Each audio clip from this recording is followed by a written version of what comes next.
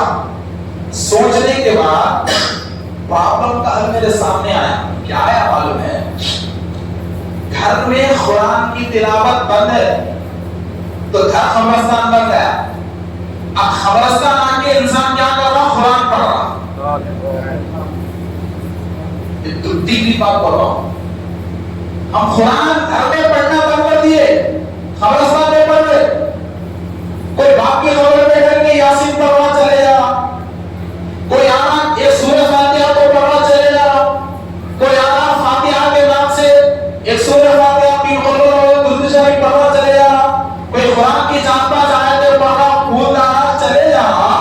ایسے دن میں ایک آدھ آدمی کو فاتحہ کے نام پہ قبرستان میں قرآن پڑھا، اور جمعہ کے دن 15-20 لوگ کو پڑھے. تو تھوڑے ٹائم کے لیے مسلمانوں کا قبرستان میں قرآن پڑھنے سے ایسی برکت آ گئی کہ گھر سے زیادہ اسے قبرستان میں سکون مل رہا. اب یہی مسلمان اگر روز قرآن کی تلاوت اپنے گھر میں کرے تو گھر میں کتنا سکون ملے گا. سوچو کتنا سکون ملے گا. سوچو. جبکہ ہم مردے کے اشارے ثواب کے لیے آواز آ کے فاتحہ دے، مگر وہ فاتحہ کی برکت قبرستان میں ایسے ہے کہ قبرستان میں رونق نظر آ رہی، گھر میں ویرانہ نظر آ رہا. قبرستان میں سکون نظر آ رہا، گھر میں حیبت نظر آ رہی. اس کی وجہ یہی ہے کہ ہم نے فاتحہ کے نام سے، مردوں کے سکون کے نام سے، خبروں میں قرآن پڑھ کے قبرستان کو تو رونق والا بنا دیا، اور گھر میں قرآن کو بند کر کے گھر کو قبرستان سے بدتر بنا دیا، قبرستان سے بدتر بنا دیا. اور آج ایک مسلمان کے گھر میں قبرستان کے اتنا بھی سکون نہیں ہے. سکون نہیں ہے. ایک تو سکون ہوتا بھائی، جو سکون کا ذریعہ ہے وہ وہاں ہے نہیں، وہاں پہ ہے نہیں. ہو گیا کیسا بات ختم کر دینا ہے. ایک بار زور سے بولو، ختم کرنا ہے؟ ارے بولو جی بابا، پیچھے ٹیکا لے کے بیٹھے، کیا صاحب روک دینا ہے کیا؟ بیٹھو بیٹھو، ٹیکا لے کے بیٹھو بھائی، میں بھی بیٹھا ہوا ہوں، کس کی کیا مجبوری ہے کیا معلوم، بیٹھنے پہ کوئی شرائط نہیں ہے، ہر انسان اپنی حالت میں بیٹھ رہا ہے۔ تو دیکھو اب گھر کا فاتحہ یا سب دیتے نا، دیتے نا، وہ فاتحہ دینے سے پہلے وہ اود ڈالتے،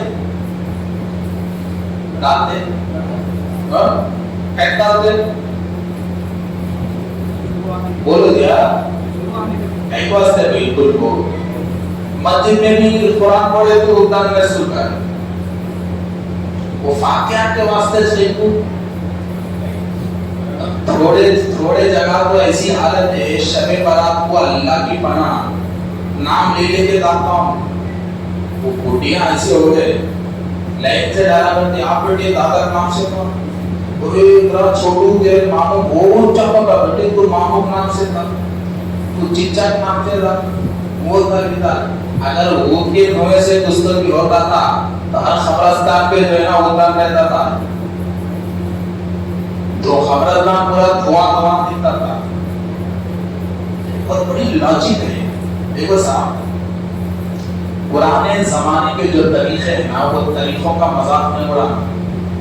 پرانے دور کے لوگ اللہ سے ڈرنے والے بہت تھے اور ہر چیز میں وہ عقیدت اور احترام رکھتے تھے، تو ایسے پرانے دور کے جو طریقے ہیں نا، وہ طریقوں میں بہت راز چھپے ہوئے ہیں، وہ رازوں کو آج کی نسل نہیں سمجھتی، وہ راز میں آپ کو بتانا چاہتا ہوں، وہ راز میں آپ کو بتانا چاہ رہا ہوں کہ وہ راز کیا ہے۔ رسول اکرم صلی اللہ علیہ وسلم کی حدیث ہے کہ جس گھر میں قرآن کی تلاوت ہوتی ہے، تو مثال کے طور پہ سمجھو کہ ہمارے رحمان صاحب کا گھر ہے، ایک مثال، رحمان صاحب اپنے گھر میں بیٹھ کے قرآن پڑھ رہے اور رحمان صاحب گھر میں اکیلے ہیں، تو رحمان صاحب کبھی یہ نہیں سمجھنا کہ گھر میں اکیلا قرآن پڑھ رہا ہوں اور میرے علاوہ کوئی گھر میں نہیں ہے، میں اکیلا قرآن پڑھ رہا ہوں، یہ نہیں سمجھنا۔ وہ کیوں؟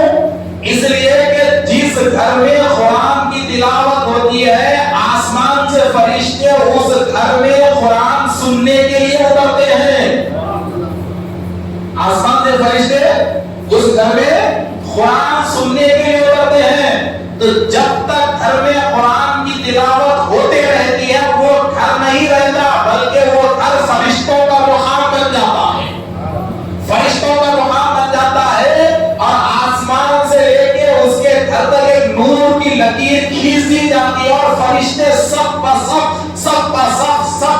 اس کے گھر کے چھت پہ ٹھہرے ہوئے رہتے ہیں قرآن سننے کے لیے، اور جب تک قرآن کی تلاوت باقی رہتی ہے فرشتے اس کے سنتے رہتے ہیں، ایک لمحہ بھی فرشتے اس کے قرآن کی تلاوت سے ہٹتے نہیں۔ تو ایک چیز سمجھ میں آتی کہ جہاں قرآن پڑھا جاتا وہاں پہ فرشتے آتے، ٹھیک ہے۔ اب دوسری چیز، اب یہ فاتحہ میں عود لوگان اگربتی کا ایک استعمال کرتے، تو پرانے لوگ ایک فارمولا نکالے کہ ہمارے گھر میں لہسن کی بو، یہ حقیقت ہے، پیاز کی بو، اس کی بو، اس کی بو، ہر قسم کی بو آتی رہتی ہے، آتے رہتی ہے۔ اور فاتحہ قرآن کی تلاوت کا نام، فاتحہ کیا ہے؟ قرآن کی تلاوت کا نام، تو اللہ ہر جگہ سننے والا ہے، مگر یہ عود لوگان دیکھو نکالا گیا، تو بزرگوں نے طریقہ مقرر کیا کہ بابا آپ کے گھر میں ایک چیز نہیں رہتی، اچھی چیز بھی رہتی، بری چیز بھی رہتی، مگر جب تو فاتحہ دیتا اور فاتحہ دیتے ہوئے فاتحہ کے دستر پہ ٹھہر کے پڑھتا الحمدللہ رب العالمین الرحمن الرحیم، تو جیسا ہی سورہ فاتحہ پڑھا فرشتے تیرے گھر میں اترنا شروع ہو گئے، فرشتے تیرے گھر میں اترنا شروع ہو گئے۔ تو بزرگوں نے کہا کہ فرشتے نورانی قوم ہیں اور تمہارے گھر میں نہیں معلوم کیا کیا وہ ہے، لہذا فاتحہ دینے سے پہلے فرشتوں کے استقبال کے لیے اپنے گھر میں عود اور لوبان کی خوشبو کو جلاؤ تاکہ فرشتے وہ خوشبو کے ماحول میں ٹھہر سکے اور تمہارے قرآن پڑھنے کو سن سکے۔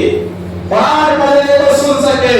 تو حضرات محترم تو فاتحہ میں اگربتی، خوشبو، بخور، عود، لوگاں، یہ فاتحہ کی شرط نہیں ہے. لوگ کیا سمجھتے عود ڈالے تو فاتحہ ہوتی؟ ارے ایسا نہیں ہے، بلکہ فرشتوں کے استقبال کے لیے گھر میں خوشبو لگائی جاتی ہے. فرشتوں کے استقبال کے لیے گھر میں خوشبو کو پھیلایا جاتا ہے تاکہ وہ نورانی مخلوق خوشبو کے ماحول میں ٹھہر کے ہمارے پڑھنے کو سن لے اور ان کے ٹھہرنے سے ہمارے گھر میں رحمت نازل ہو. ہمارے گھر میں رحمت نازل ہو. اب فاتحہ کا کھانا تبرک کیسا بنا؟ فاتحہ کا کھانا تبرک یہ پڑھنے والے کا کمال نہیں ہے. یہ پڑھنے والے کا کمال نہیں ہے، بلکہ جو چیز پڑھا نا اس کا کمال ہے کہ سامنے جو چیز ہے وہ تبرک بن جاتی ہے. دیکھیں کیا ہے بھائی قرآن کا کمال کہ جس چیز کے سامنے تم قرآن پڑھو وہ چیز قوم کے لیے تبرک بن جائے. اب وہ سامنے کھانا ہے، پانی ہے، دیگ بھر کھانا ہے، اس کا احترام الگ ہے. مشکات پر کھانے پہ فاتحہ پڑھے تو اس کا احترام الگ ہے. ایک دانہ بھی نیچے گرانا پسند نہیں کرتے. ایک گلاس پانی پہلے دور تھا، فاتحہ کا پانی پینے لوگ تڑپتے تھے خاندان میں. ایک چمچہ سب کے اللہ میں ڈالتے تھے. اور ایسا ڈالنا بھی ایک کو ڈالنا وہ بہت سنو. قرآن بتا رہا ہوں میں اپنے سبجیکٹ سے ہٹا ہوا ہے، وہ سبجیکٹ کا ہی ایک کو سنو. پوری دیر تبرک نہیں ہے تمہاری اور ایک مشکات تبرک. پوری دعوت کے لیے 4-5 گلاس پانی وہاں رکھا ہوا ہے، وہ تبرک نہیں بنا. ایک گلاس پانی تبرک ہو، پینے سے تبرک میں ایک گلاس پانی ہو کیسا؟ تو اس کا راز یہ ہے کہ جب انسان فاتحہ میں قرآن پڑھتا نا تو خالی فرشتے نہیں اترتے. فرشتے اپنے ہاتھوں میں اللہ کی رحمتوں کے دشا تک ہے نا. سو کیا بولتے مشکات بولا موٹی زبان میں بولے تو سمجھ میں آتا. شینا بولا اللہ کی رحمت کے شین لے کے اترتے، مشکاوا لے کے اترتے اور وہ اللہ کی رحمت کو اس گھر پہ لٹاتے رہتے. جیسے ہم پھولوں کو لٹاتے نا ایسا وہ رحمتوں کو لٹاتے رہتے. اور پھر اللہ کی بارگاہ سے رحمت نازل ہوتی اس گھر میں، اس کمرے میں. خالی فرشتے نہیں، خدا کی رحمت بھی نازل ہوتی. تو اب بزرگاں بولے بابا یہ کھانے کا احترام کرنا، اس لیے کہ یہ کھانا فاتحہ کے ٹائم پہ پڑھا گیا. نئے معلوم اس کے ایک ایک دانے میں کتنی رحمتیں اللہ رکھا.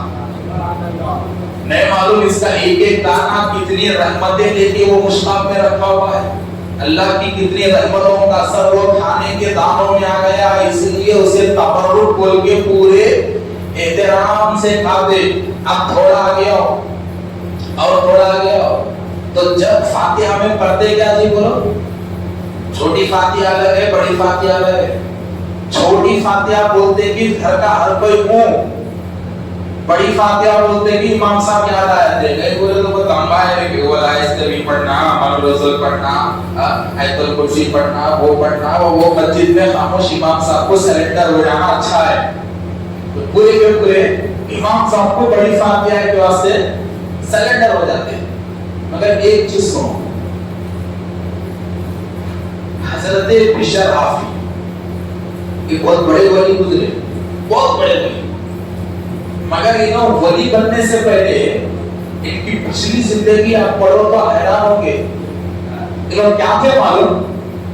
شراب کی بھٹی جلاتے تھے. انہوں بشر حافی جو تھے نا شراب کی بھٹی چلاتے تھے. اگر آپ سوچو ایک خطرہ شراب کا حلق کے نیچے گیا تو 40 دن دعا قبول نہیں ہوتی، 40 دن کی عبادت قبول نہیں ہوتی. تو شراب کی بھٹی بنانا کتنا بڑا گناہ ہے. شراب نکالنا اور لوگوں کو پلانا کتنا بڑا گناہ ہے. یہ جو حضرت بشر حافی ہے ولایت نہیں ملنے سے پہلے وہ شراب کا کاروبار کرتے تھے. شراب کے بھٹیاں ان کے پاس تھے اور یہ بھی شراب کی دھن میں مست رہتے تھے. تو ایک دن ہوا کیا معلوم، صبح اٹھتے کاروبار کو نکلے، شراب خانہ کھولنے میں شراب بیچنا ہے.